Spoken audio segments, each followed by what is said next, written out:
Hey everyone, and welcome to The Explainer. Today, we're unpacking a project that sits right at that brilliant intersection of everyday chemistry and art. And honestly, it feels like pure magic. If you're looking for an incredible hands-on activity to do with kids, or, if you're just fascinated by how simple household ingredients can totally transform their physical state, you are in for a real treat. We are breaking down the art and the science of microwave puff paint. Okay, let's dive into this. Paint that actually inflates in a matter of seconds? I know, it sounds like something straight out of a sci-fi movie, right?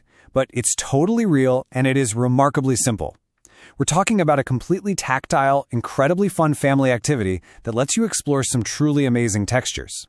This isn't your standard flat watercolor, no way. This is a dynamic medium that puffs up right before your very eyes. It's the kind of activity that guarantees gasps of surprise and gives kids a chance to create something wonderfully three-dimensional. But before we get to the how, let's talk about the why. Because there is a lot of hidden developmental science behind the fun here. It validates why this seemingly simple craft is actually a fantastic learning opportunity for kids. We aren't just making a mess, we are building crucial skills. First up, chemical texture exploration. Children get to witness firsthand the change of state from a liquid paste to a solid form with actual physical relief. The secret? Well, heat causes the baking powder to release carbon dioxide gas. Those tiny gas bubbles get trapped right inside the thick flour matrix, causing the whole thing to puff up and harden. It's like a giant puzzle coming together. Secondly, holding those brushes or cotton swabs perfectly hones their fine motor skills. And finally, it beautifully illustrates cause and effect. They see exactly how applying heat completely alters the material they just mixed. It's literally a miniature physics and chemistry lesson wrapped inside an art project. Now, what's really interesting about this slide is how incredibly accessible it all is. You probably have every single one of these items in your kitchen right now. We need just 1 tablespoon of self-raising flour. Or actually, if you only have regular flour, just add a pinch of baking powder to it. That works perfectly fine. Add to that 1 tablespoon of fine salt, a few teaspoons of water, and some food coloring to make it pop. You'll also need some cotton swabs or paintbrushes to put it all together. But here is the absolutely crucial part of your materials list, your canvas. You need thick cardboard, like an empty cereal box.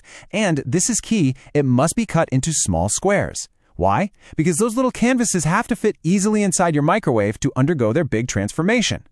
And this brilliantly illustrates the exact consistency you need. To get this right, you really have to nail it.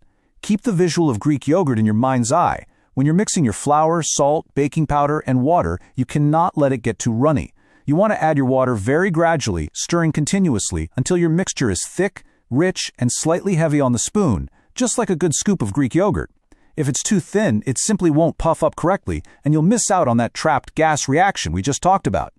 So, let's walk through this fun little potion-making process step by step.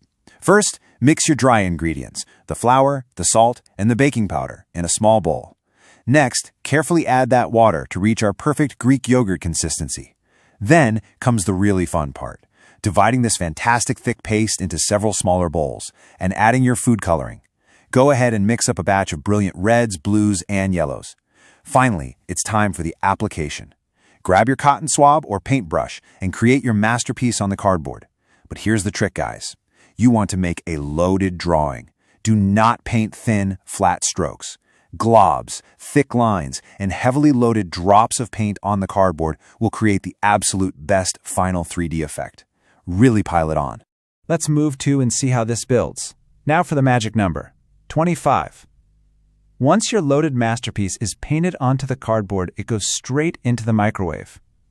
On average, it takes exactly 25 seconds for the transformation to occur. Depending on your specific appliance, the sweet spot is right between 20 and 30 seconds.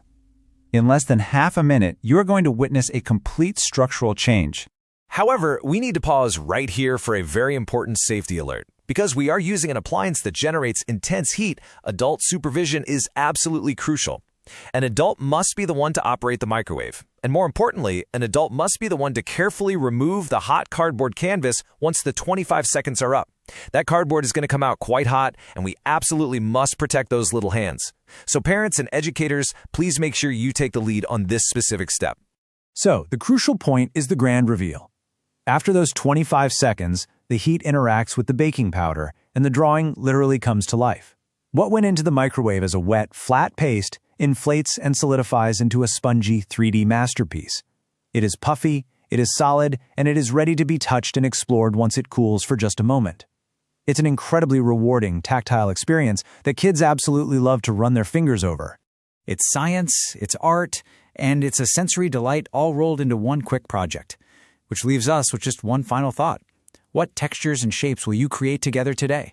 Gather up that flour and salt, cut up a cereal box, and go experiment with this incredible hands-on craft immediately. Thank you so much for joining me for this explainer. I hope you have an absolutely magical time creating.